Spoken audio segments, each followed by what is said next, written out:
Clear, drinkable, untouched for years. No filters, no purifiers, no modern tools, yet the water remained pure. How is it a miracle? Magic, modern science can't explain it, but there are clues hidden in the past. And these clues tell a story of a time when people and nature lived in perfect balance. Today, we begin that story. Hidden deep in the forest, ancient tribes discovered something we no longer trust: nature's way of keeping water alive without a single drop of chemicals. This isn't myth, it's memory. These people didn't boil everything. They didn't add tablets or store water in plastic. They knew the forest itself held answers. Now, some springs were sacred, not because of gods, but because they stayed fresh, no matter how many seasons passed.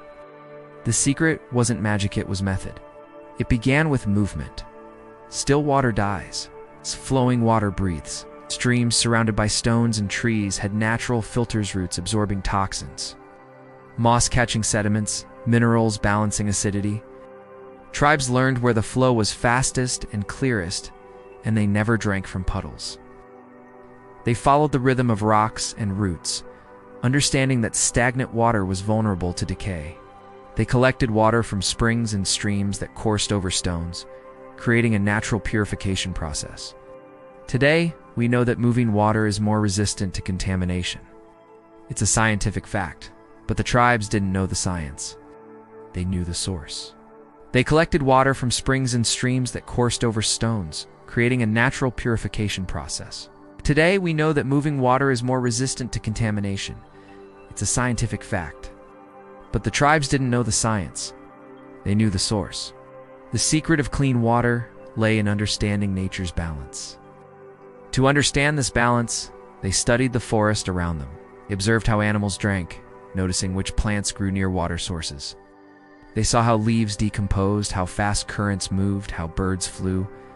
Every detail mattered. Then came the vessels. Many were made of wood or metal, but every container was lined with charcoal.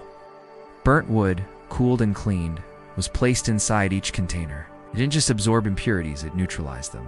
No scent, no color, no harm. The charcoal acted as a silent guardian. Charcoal has a unique ability to absorb impurities and neutralize odors. While this may seem like magic, science confirms that activated charcoal can remove up to 99% of impurities from water, making it safe for consumption. They also used vessels made of clay, baked hard and glazed naturally. Each vessel was porous, allowing some water to escape and nourish the soil. This wasn't about quantity, it was about quality. By placing containers near plant roots, they encouraged natural filtration. Over time, the vessels absorbed impurities, enriching the surrounding soil. They didn't just collect water, they cultivated a relationship with the forest, understanding that the health of the water was intertwined with the health of the land. But what they did next made the real difference. They used vessels carved from bamboo, gourds, and even animal skins. But only after lining them with charcoal, burnt wood, cooled and cleaned, was placed inside each container. It didn't just absorb impurities, it neutralized them. No scent, no color, no harm. The charcoal acted as a silent guardian. Leaves weren't just shade. Certain leaves like neem or guava were dropped into the vessels, not to flavor but to protect. Antibacterial oils prevented decay, stopped algae, and slowed bacterial growth. The tribes didn't know the chemistry, they knew the outcome. The water didn't smell, it didn't cloud, it stayed alive. This practice of placing protective leaves in water is a common technique across many cultures, a testament to the wisdom of ancient practices. For example, guava leaves contain antibacterial compounds that prevent microbial growth, ensuring water remains safe and fresh. Similarly, neem leaves have antifungal properties that help purify water by inhibiting the growth of fungi and other microorganisms. Some stored water in clay pots buried halfway into soil, cooled by the earth, hidden from sunlight. Temperature mattered. Heat breeds bacteria. Cool darkness preserved purity. This method of storing water in clay pots is a traditional practice found in many cultures worldwide. The earthenware pots made from natural clay have several benefits. Firstly, the porous clay allows water to breathe, reducing the risk of harmful gases like methane and hydrogen sulfide accumulating. Secondly, the buried pots maintain a consistent cool temperature, which helps preserve the water's freshness and prevents bacterial growth. Additionally, the minerals in the clay can impart a natural, earthy flavor to the water. The tribes didn't just use containers, they built systems. They constructed stone channels and hollowed trunks to redirect streams, letting water flow without touching dirt. If a spring overflowed, they created channels to guide excess water to thirsty plants. If a stream was choked with debris, they cleared the path for clearer flow. They understood that clear water came from clear sources. They also observed how animals interacted with water. Bees hovered near the cleanest pools. Birds avoided bad sources. Frogs gathered where the balance was right. Nature always gave signs. Tribes simply paid attention. No test kits, no panic, just observation. They didn't rely on one source. If a spring dried up, they knew where to find more. They shared this knowledge, teaching children to read the forest. This way, no one went thirsty. This system ensured that water was accessible and its purity was maintained.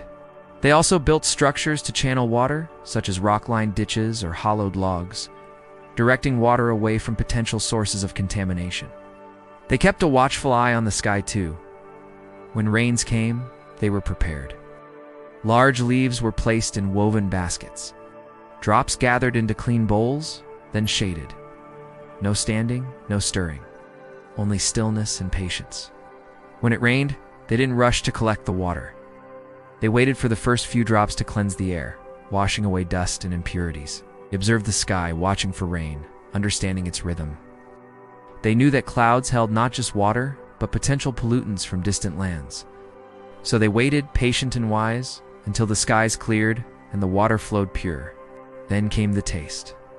Oh, the taste. It wasn't the flat, cold taste of water boiled or filtered so much that all life is gone. It wasn't the metallic temps of pipes and storage tanks. It was alive. Every sip reminded them they belonged to the earth, not apart from it. They didn't buy their water. They didn't pay for it. They earned it through harmony with trees, stones, fire, and time. It wasn't a right. It was a responsibility. They understood that the water's purity was a gift, not a given. It demanded care, respect, and skill.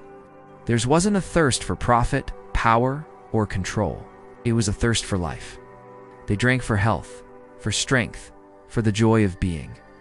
This is what we've forgotten. Today we chase purity in plastic bottles, missing the irony. While rivers cry with our waste, lamenting the filth we've dumped into their once pure flow, we've traded the whispers of wisdom from ancient trees for the roar of industrial pumps. We've forgotten the language of leaves, the stories soil could tell. Once upon a time, before machines and chemicals, water remained sacred, untainted, a silent witness to life. If this truth sparked wonder, if it made you question what we've lost, let the rhythm of the Forgotten Path guide you. Like, comment, and subscribe to the Forgotten Path, where ancient knowledge still flows. Be part of the journey where every drop is a story, every source a teacher. Stay thirsty, my friends, not just for water, but for the wisdom it holds. For in every drop, there's a tale waiting to be told. Thank you for watching.